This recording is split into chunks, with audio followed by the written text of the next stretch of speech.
이디오피아 하면 혹시 떠오르는 것이 있으십니까? 나이 지긋한 분이라면 이디오피아 하면 이디오피아 그 나라를 생각하며 떠오르는 게 있습니다.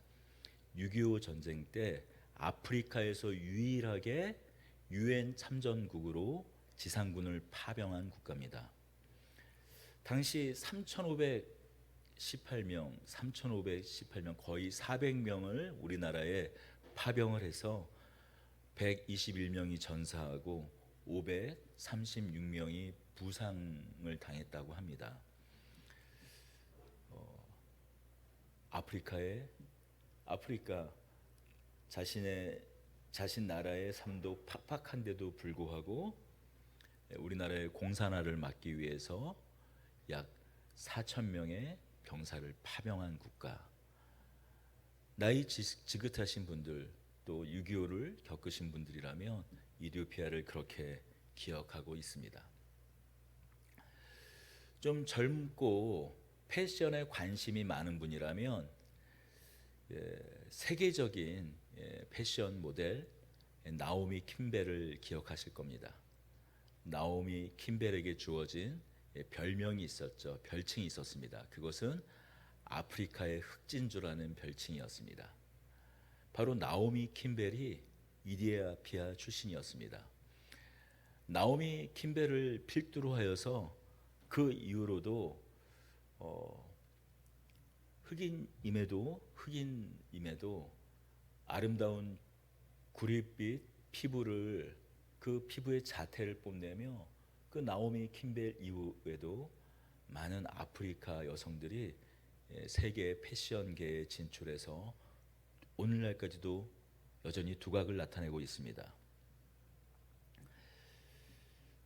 이디오피아에 대해서 이런 상식을 가지신 분들도 이디오피아라는 국가가 전 세계 국가들 중에 특히 또 고대 왕국들 가운데 가장 먼저 기독교를 국교로 정한 사실은 잘 모르시는 것 같습니다.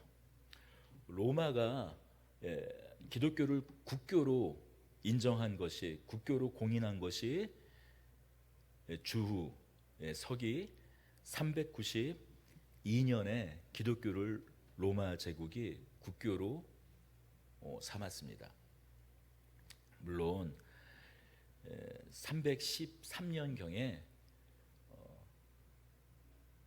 니케아 공의회를 통해서 기독교를 다른 여타 로마의 종교와 마찬가지로 이제 핍박하는 종교가 아니라 함께 믿을 수 있는 종교로 공인한 것은 서기 312년이었지만 로마 제국의 국교로 삼은 것은 392년이었어요. 그런데 이디오피아가 당시 이디오피아의 왕조는 악숨 왕조였는데 그 악숨 왕조가 기독교를 국가에 이디오피아만의 국가 종교, 국교로 삼은 것은 325년이에요. 약 70년 가량 더 앞서서 세계에서 가장 먼저 고대 왕국 중에서 가장 먼저 이집트가 국교로 기독교를 삼은 것이죠. 물론 지금까지도 전 세계에서 기독교인의 비율이 가장 높은 국가가 이디오피아입니다. 여러분 참으로 놀랍지 않습니까? 이토록 오랜 시간 동안 아프리카에서 기독교 국가로 자리매김하고 있는 국가가 바로 이디오피아입니다. 어떻게 이런 일이 가능했을까요? 바로 그것은 이디오피아 왕국의 재정을 맡고 있는 관리인 간다게란 인물이 복음을 받아들이고 회심하여 세례를 받고 본국 이디오피아로 돌아가서 복음을 전한 것이 계기가 된 것으로 많은 사람들이 그렇게 여기고 있어요. 자, 우리 다시 한번 35절과 36절을 읽어보십시다. 빌립이 입을 열어 이 글에서 시작하여 예수를 가르쳐 복음을 전하니 길 가다가 물이 있는 곳에 이르러 그 내시가 말하되 보라, 물이 있으니 내가 세례를 받음에 무슨 거리낌이 있느냐.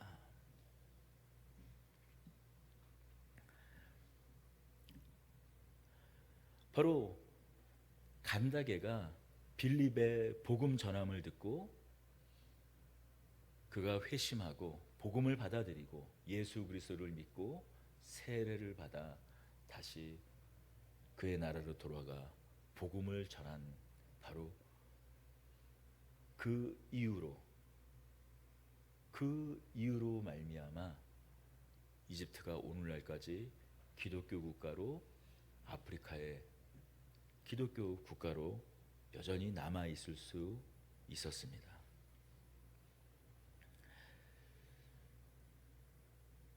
그러나 사도행전 8장이 어떻게 시작되고 있는지 알고 있다면, 더불어 오늘 8장 26절이죠. 한번 읽어볼까요? 주의 사자가 빌립에게 말하여 이르되 일어나서 남쪽으로 향하여 예루살렘에서 가사로 내려가는 길가라까지 가라 하니 그 길은 광야라. 27절입니다. 일어나 가서 보니 에디오피아 사람 곧 에디오피아 왕 간다게의 모든 국고를 맡은 관리인 네시가 예배하러 예루살렘에 왔다가. 우리는 회심하여 세례를 받은 간다게를 기억해야 합니다. 그러나 그보다 앞서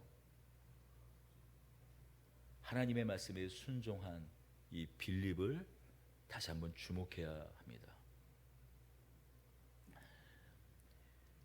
이디오피아의 복음의 뿌리가 되었던 간다게를 기억해야 하지만 하나님의 말씀에 순종하여 빌립에게 간다게에게 복음을 전한 우리는 빌립을 좀 더 주목해 봐야 한다라는 사실입니다.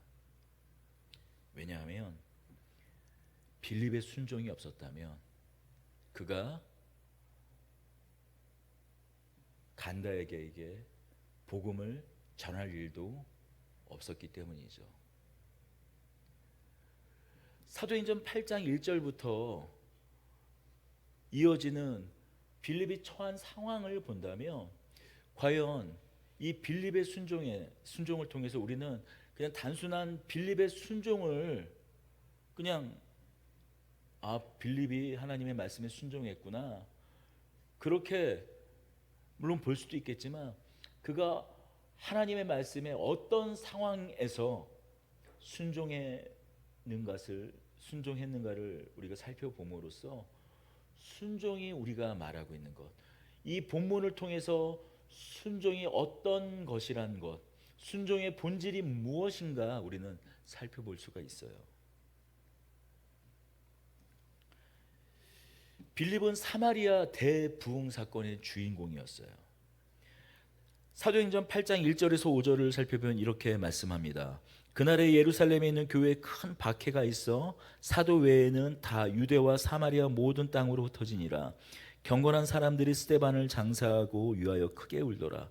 사울이 교회를 잔멸할세 각 집에 들어가 남녀를 끌어다 옥에 넘기니라. 그 터진 사람들이 두루 다니며 복음의 말씀을 전할세 빌립이 사마리아 성내에 내려가 그리스도를 백성에게 전파하니 무리가 빌립의 말도 듣고 행하는 표적도 보고 한 마음으로 그가 하는 말을 따르더라. 많은 사람에게 붙었던 더러운 귀신들이 크게 소리를 지르며 나가고 또 많은 중풍병자와 못 걷는 사람 나으니 그 성에 큰 기쁨이 있더라. 어떤 일이 일어난 겁니까? 우리는 잘 알고 있죠. 스데반이 예수 그리스도의 복음을 전하다가 돌에 맞아 죽은 사건을 우리는 잘 기억하고 있습니다. 스데반이 돌에 맞아 죽는 것으로 끝나지 않았죠. 본격적으로 그 일을 시작으로 하여서 예루살렘에 대박해가 일어납니다. 그때 예수님을 믿는 많은 사람들이 가슴 아프지만 예루살렘을 도망쳤어요. 그 도망친 한 사람이 바로 빌립이었습니다. 우리가 잘 알고 있는 빌립 집사였어요. 그가 간 곳은 사마리아였습니다. 사마리아에서 복음을 전한 거예요. 그때 어떤 일이 일어났다고요? 귀신이 떠나가고 병든 자들이 고침을 받았습니다. 그 사마리아 땅에 큰 부흥이 일어나기 시작했어요. 자,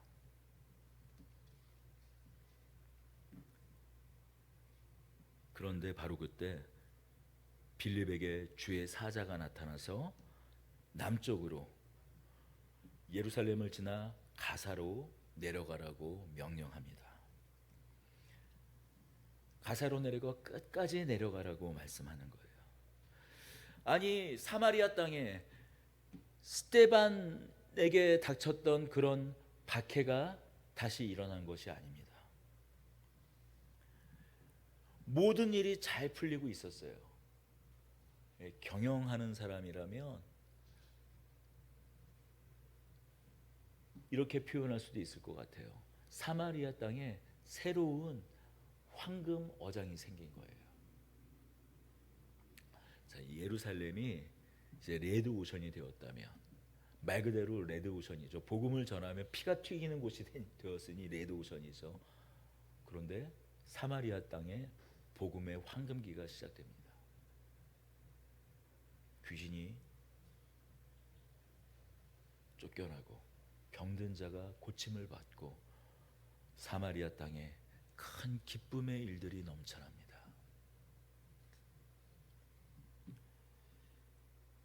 이제 사마리아 땅에 교회가 태동하는 시기예요. 자, 복음을 전하고 있는, 하나님의 역사를 증거하고 있는 빌립이 그 교회를, 이 사마리아 교회를 든든하게 세워 나가야 하지 않겠습니까? 빌립이 당분간 교회의 지도자로서 더 단단하게 사마리아 교회가 세워질 수 있도록 더 힘써야 되는 것이 경제 원리로 보아도 맞는 것 아닙니까? 그런데 주의 사자가 빌립더러 사마리아를 떠나라고 말하고 있어요. 빌립의 눈에는 그물만 던지면 이제 잡힐 물고기들이 넘쳐나고 있는 때에 주의 사자가 말하는 겁니다. 가사로 내려가는 길로 가라. 26절 끝은 한마디가 더 덧붙여져 있습니다.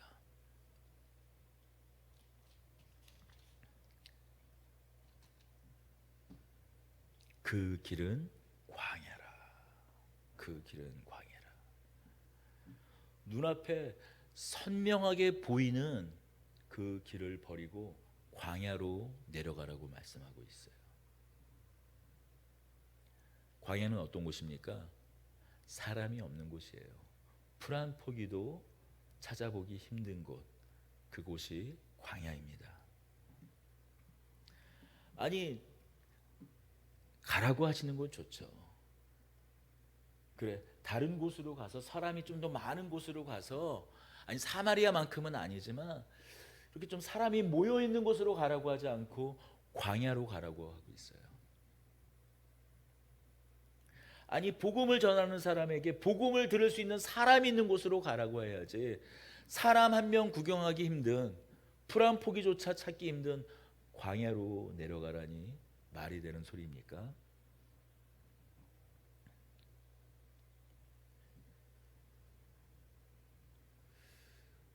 아마 우리라면 틀림없이 갈등했을 것 같아요. 가긴 가더라도 마지 못해서 불평과 불만을 털어놓으며 그렇게 터벅터벅 갔을 것 같습니다. 그러나 그가 어떤 마음으로 갔는지 27절은 이렇게 말하고 있습니다. 27절 읽어봅시다. 일어나 가서 보니. 즉시 그 명령에 따라 순종했음을 알 수 있어요. 어이없어 보이는 명령임에도, 전혀 현실적으로 보이지 않는, 어쩌면 바보스러운 그런 명령임에도 빌립은 순종합니다. 빌립의 순종을 성경은 반복적으로 즉각적인 순종임을 우리에게 말하고 있어요. 26절에 일어나 가라 했더니 27절은 뭐라고 말씀하죠? 일어나 갔다. 29절 보십시다. 성령이 빌립더러 나아가라 하셨더니 30절에는 뭐라고 말하고 있습니까? 빌립이 나아가라 했더니, 간다기에게 나아가라고 했더니 빌립이 달려갔다라고 말하고 있어요. 그렇습니다. 오늘 이 말씀을 통해서 우리는 순종의 본질이 무엇인지 잘 알 수 있습니다. 그리스도인의 순종은 주어진 말씀이 얼마나 합리적인가, 실용적인가에 근거하고 있지 않다라는 거예요. 우리가 순종하는 이유는 그 말씀하시는 분이 어떤 분이신가에 근거합니다. 하나님은 신실하기에, 다만 우리가 잘 이해하고 우리가 다 알 수 없을 뿐이시지, 하나님의 뜻은, 알파와 오메가 되시는 하나님의 뜻은 완전하고 온전하시고, 하나님은 그 약속에 신실하신 분이기에 우리가 믿고 따를 때 그 결과를 하나님께서 친히 책임지시고 이루어 내시는 하나님이라는 그 사실을 믿고, 때로는 당장 우리에게 주어지는 하나님의 명령이 때론 받아들이기 힘들고 이해할 수 없고 납득되지 않을지라도 우리는 순종하는 것입니다.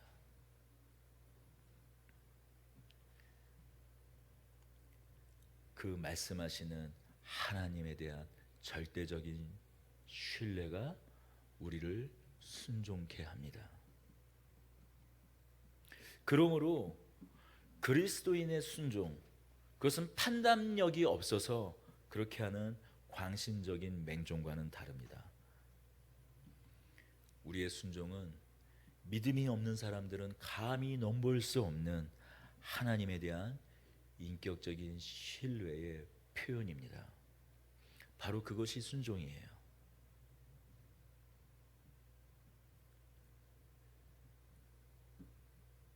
비록 마음에 여러 갈등이 있었지만 일어나 가사로 내려가는 그 길로 빌립이 갔을 때 우리는 이 빌립의 순종을 통하여 놀라운 순종의 결과를 만나게 됩니다.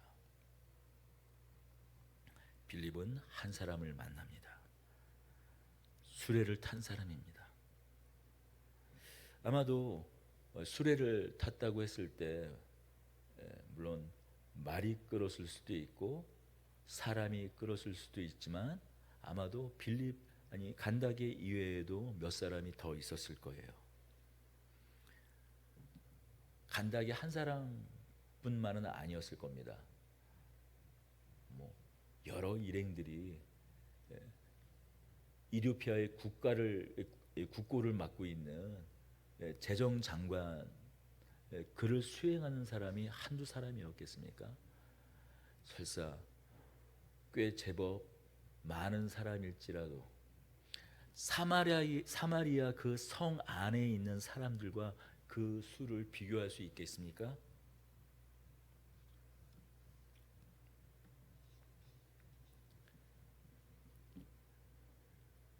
그러나 우리는 잘 알고 있습니다.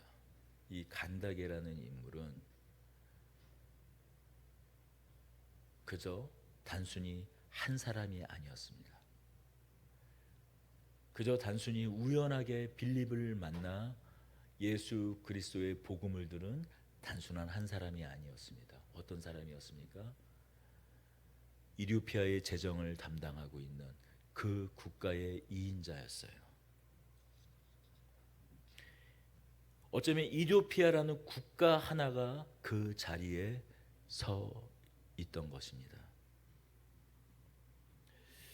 이디오피아는 구약 성경에 그 솔로몬에서 그 솔로몬 왕과의 인연으로 또 우리에게 잘 알려져 있죠. 이디오피아 하면 또 떠오르는 여왕이 있지 않습니까? 어떤 여왕입니까? 영화로도 옛날에 그 솔로몬과 그 시바 여왕의 사랑 이야기 혹시 기억하십니까? 솔로몬 왕의 그 지혜를 흠모했던 시바 여왕이 솔로몬 그 왕국을 찾아왔던 것이 계기가 되어서 당시에 이디오피아는 그 시바 여왕이 돌아간 이후에 유대교를 신봉하는 하나님을 믿는 국가가 되었어요. 그래서 이렇게 절기가 되면 유월절과 같은 절기가 되면 그 나라의 여러 고위 관리들이 유월절을 기념하여 이렇게 방문하고 다시 고국으로 돌아갔던 것 같습니다. 바로 그 길에 간다게가 읽고 있었던 성경은 이사야 말씀이었어요. 우리가 잘 알고 있는 난해 구절입니다. 이사야서 53장 7절 이하의 말씀이에요. 고난받는 종에 관한 이야기죠. 우리 사도행전 32절과 33절을 읽겠습니다. 읽는 성경 구절은 이것이니 일러스되 그가 도살자에게로 가는 양과 같이 끌려갔고 털 깎는 자 앞에 있는 어린 양이 조용함과 같이 그의 입을 열지 아니하였도다. 그가 굴욕당했을 때 공정한 재판도 받지 못하였으니 누가 그의 세대를 말하리요 그의 생명이 땅에서 빼앗김이로다 하였거늘. 내시가 이 말씀이 도대체 이해할 수 없는 말씀이라고 말합니다. 그렇습니다. 여전히 유대인들은 이 말씀을 잘 이해하지 못합니다. 여기서 고난받는 종이 누구인가? 물론 우리는 예수 그리스도로 알고 믿고 있지만 이스라엘 백성들은 여전히 이 고난받는 종을 고난받는 이스라엘 민족 그 자체로 여겨요. 어떤 보수적인 유대교 분파들은 아예 이 이사야서 53장을 읽지 않는 유대교 종파도 있다고 합니다. 예수 그리스도를 보여주는 게 너무나 명확한 사실이기 때문에 아예 읽지를 않는 거죠. 이렇게 이해하고 있지 못하는 이 이사야 말씀을 이해하지 못하는 내시에게 바로 그 고난받는 종이 예수 그리스도인 것을 빌립은 증거합니다. 내시는 즉각적으로 반응하죠. 이사야서 53장의 그 내용을 이제 비로소 이해하게 된 내시는 세례를 받겠다고 말합니다. 보라, 물이 있으니 내가 세례를 받음에 무슨 거리낌이 있느냐 하고 회심하고 자신의 구주를 메시아 예수 그리스도로 삼아요. 자, 세례를 받은 내시가 이디오피아로 내려가서 무엇을 했을까요? 아마도 이디오피아의 이인자였던 이 내시는 효과적으로 자신의 영향력을 사용하여서 복음을 전했을 것임은 너무나 자명한 사실이에요. 그뿐 아니라 이후의 역사를 보면 이디오피아뿐만이 아니라 그 남쪽 지방까지도 복음이 진전되었던 것을 우리는 역사를 통해서 알 수 있습니다. 더군다나 오늘날까지 이디오피아가 기독교 국가로서의 역할을 잘 지켜냄으로써 그 이남으로 이디오피아의 그 남쪽 그 이남으로 이슬람의 전진을 막는 방파제의 역할을 이디오피아가 감당합니다. 오늘날의 북부 아프리카에서 I'm Ethiopian 하면 나는 이디오피아 사람이라는 뜻이 아니라고 합니다. I'm Ethiopian 하면 I'm Christian, 나는 기독교인이라는 말과 같은 말로 그렇게 관용적으로 사용된다고 합니다. 하나님의 일하심이 너무나 크고 놀랍지 않으십니까? 그렇습니다. 하나님의 일하심은 참으로 오묘합니다. 하나님은 참으로 이해할 수 없는 방식으로 일을 하세요. 빌립은 너무나 어리석은 길을 택했죠. 수많은 사마리아 사람들을 내버려 두고 광야 길을 택했습니다. 우리 눈에는 그렇게 보이지만 단순히 빌립은 사마리아를 내려놓은 것이 아니었습니다. 사마리아라는 한 동네를 잠시 내려놓고 아프리카라는 그 땅을 얻은 것과 마찬가지였어요.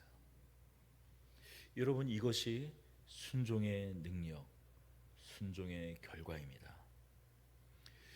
여러분, 우리는 순종할 때에야 비로소 하나님의 능력을 경험할 수 있어요.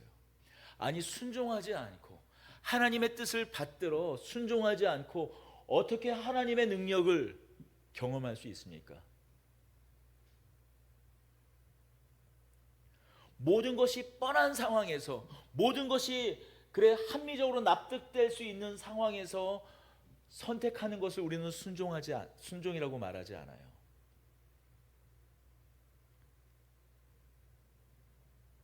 하필이면 왜 이때? 아니, 하필이면 하고 많은 때 중에 하필이면 왜 지금? 왜 그것을 하라고 하시지? 아니, 나 말고 더 잘 갖춰진 사람이 있잖아. 모든 것이 완벽하고 모든 것이 준비되고 모든 것이 납득되고 합당한 상황에서 하는 선택, 그것을 우리는 순종이라고 하지 않습니다.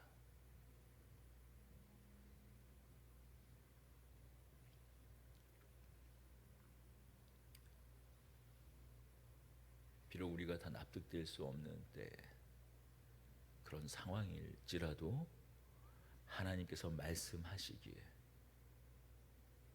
나는 도망가고 싶지만 하나님께서 그 길을 가라고 하시니 기꺼이 기쁨으로 가는 그 길을 우리는 순종의 길이라고 말합니다.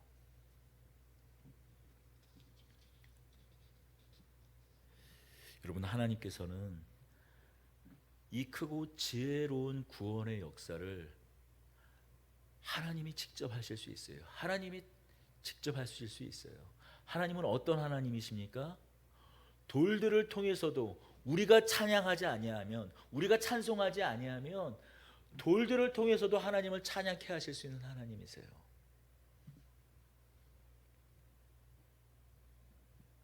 그러나 그 구원의 손길을 우리가 하나님의 손이 되어 하기를 원하시는 하나님입니다. 하나님은 하나님 당신께서 직접 하실 수 있으시되, 하나님의 그 크신 일을 하실 수 있으시되, 우리의 순종을 사용하여서 그 길을 이루고 싶어 하십니다.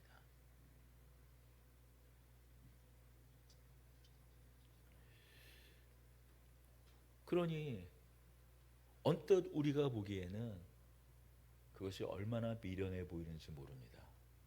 답답해 보이는지 모릅니다. 처음에 그 일이 시작될 때는 얼마나 미련해 보이고 손해보는 길인지 모릅니다. 그래서 사도 바울은 이런 고백을 하는 것 같습니다. 고린도전서 1장 25절에 하나님의 미련한 것이 사람의 지혜에 있고 하나님의 약한 것이 사람보다 강하니라. 하나님의 미련한 것이 사람보다 지혜롭고 하나님의 그 약해 보이는 것이 사람의 그 어떤 일보다 강하다고 사도 바울은 고백하고 있어요.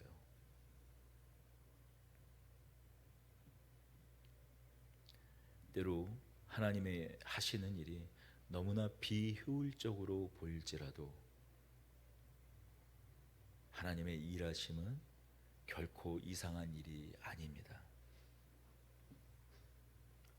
우리는 신앙생활을 하면서 처음에는 참 납득되지 않은 그 일들이 나중에 어떻게 아름답게 마무리되고 하나님의 크신 역사가 드러나는지 우리는 보게 되는 경우가 너무나 많이 있습니다.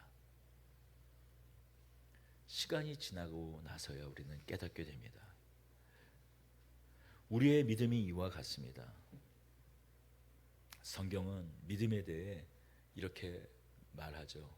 아브라함이 믿을 수 없는 가운데 믿었다.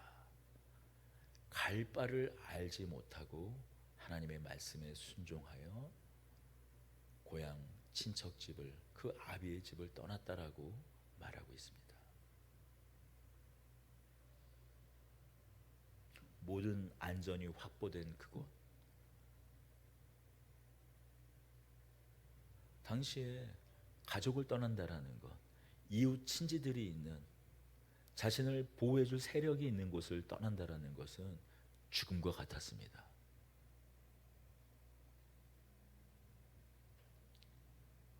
모르는 사람들은 때로는 나를 환대해주는 사람들 같지만 순식간에 도적대로 돌변하는 것이 당시 그 삶의 비참한 현실이기도 했었죠.